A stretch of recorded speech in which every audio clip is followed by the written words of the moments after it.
Mheshimiwa Rais wa Jamhuri ya Muungano wa Tanzania na Amiri Jeshi Mkuu. Baada ya utambulisho huo, basi kwa heshima na taadhima, ninakuomba nimkaribishe Rais wa Burundi, Mheshimiwa Evariste Ndayishimiye, aweze kutoa salamu. Karibu Mheshimiwa Rais.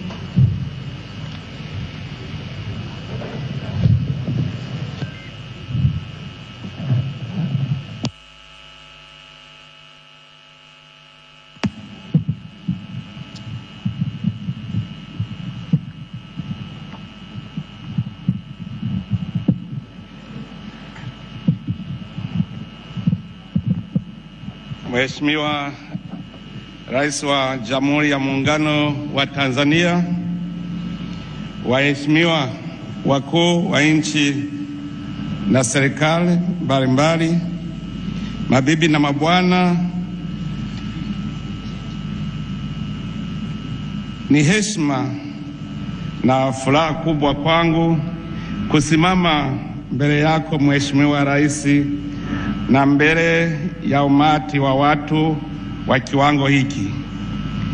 Kwa niaba ya Warundi na kwa niaba yangu binafsi, ninakuomba upokee mapongezi yangu na dhati kwa ajili ya sherehe ya kuapishwa kwako kama Rais wa Jamhuri ya Muungano wa Tanzania.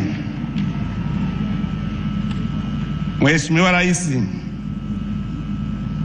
ningependa kuwapongeza ninyi raia wote wa Tanzania kwa jumla kwa namna mlivyopiga kura.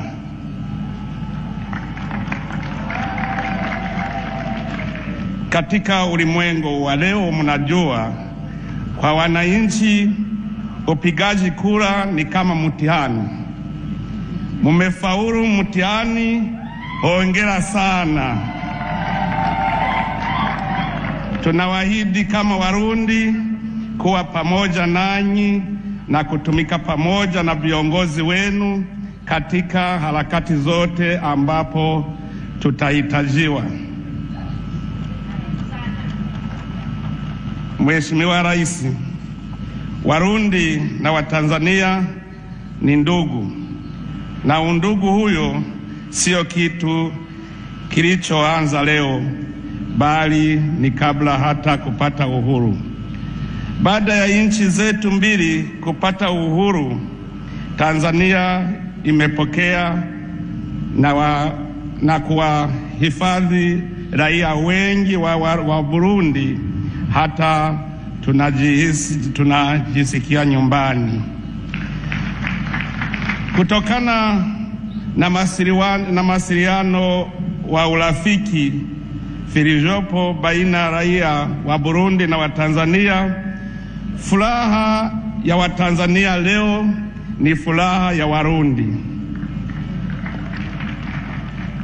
Mawasiliano hayo yana msingi ya historia ndefu ambayo Warundi na Watanzania wanachangia. Licha ya kuwa jirani, tuko ndugu, tuko pamoja kama mti na gamba,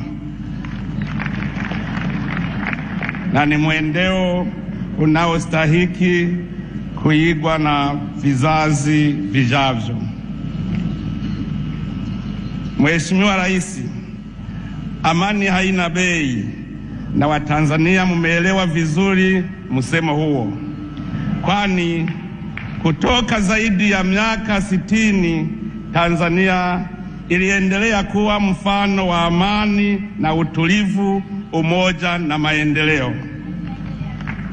Kwa hiyo katika muhula unaoanza leo na hata baadaye, tunaitakieni Tanzania kuendelea na mfumo huyo, yani nchi ya amani, utulivu, ukarimu, maridhiano na maendeleo. Kwa upande wangu kama Rais na kwa niaba ya Warundi wote, ninajitolea kuendelea na miradi ya maendeleo tunayoichangia na Tanzania.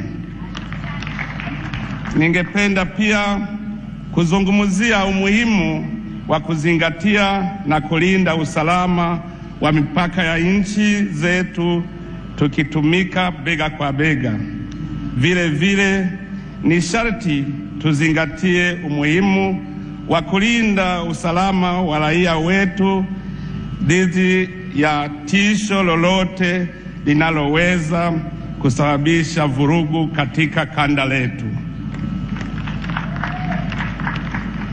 Mheshimiwa Rais, nina uhakika ya kwamba chini ya uongozi wako wenye maono maalum, Tanzania itaendelea kuwa nyota kwenye njia ya kudumisha amani, kuimarisha maendeleo na umoja wa kikanda.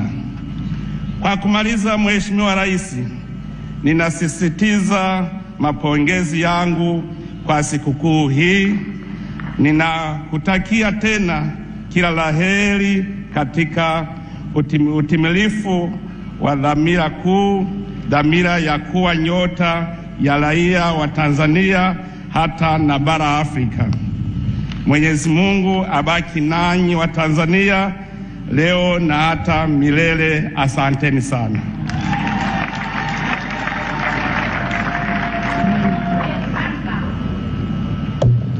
Asante sana Mheshimiwa Rais wa Burundi, na hivi sasa